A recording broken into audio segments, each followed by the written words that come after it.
Congratulations, you have survived all through Clausewitz. There's a lot of material here. A lot of it's complicated, a lot of it's military focused. I want to bring it back to business, to leadership really. And I have 3 lessons from Clausewitz, which I think he would agree, and I think really are incredibly important. I've seen the value of them. I live a lot of them, and I want to tell them to you. The first thing I think you should really take away from Clausewitz is the emphasis of execution over planning. Now, I'm sure if you have an MBA and you like planning, or you have a proclivity to planning, you're probably going to cringe right now, so you might want to hold your ears. But Clausewitz would say, look, there's a certain value to planning, but once you really get into the thick of it, planning has really no value. There's an old saying, it actually comes from Moltke the Elder, which we talked about.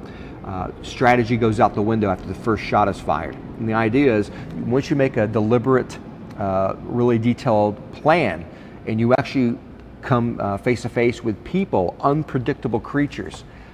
Remember, war is a duel of moral forces. And that planning goes out the window. There's so many things which you cannot anticipate come up.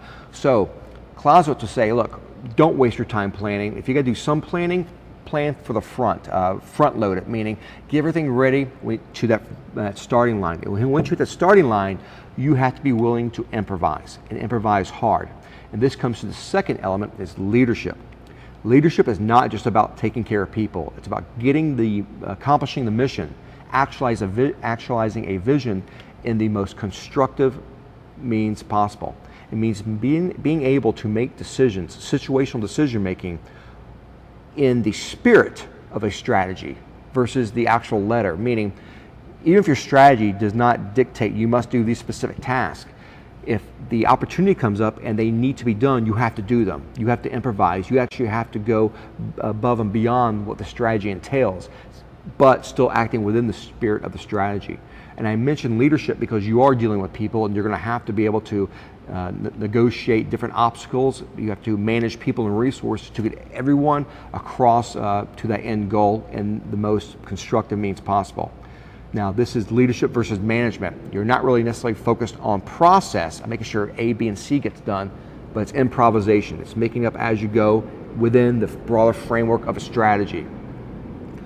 And the third element I would tell you is willpower.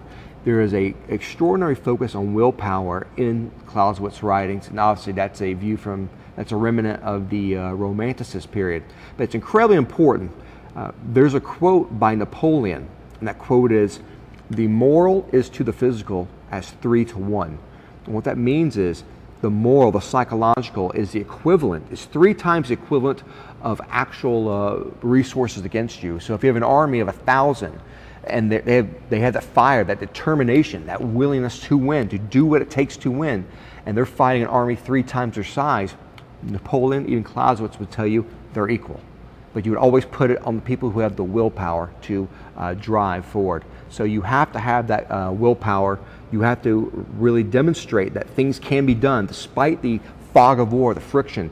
You continue to drive, you show that resolution, and you do it, and people will follow you. And again, of course, with that willpower comes a clear focus.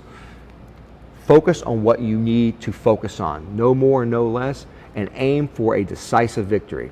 Clausewitz would say, don't go for the limited objective stuff. Go for the decisive victory. Think big, get to it, hit it hard, get it done, get it over with, and you'll be successful. Do not linger. The longer you linger, the more chances are you're going to lose. You're going to lose momentum, and the defender, your enemy, will become stronger in the end.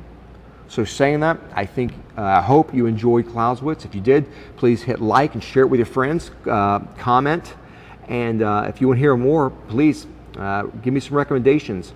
I think the next videos we're going to do are going to be the American Revolution. We're going to cover the Civil War, World War II, World War I, and we have some really famous generals, some personalities that I want to introduce you to, which I think are fascinating. And I would tell you, as someone who has taught military history, you don't hear a lot about. So I hope you enjoyed it, and I will see you later on.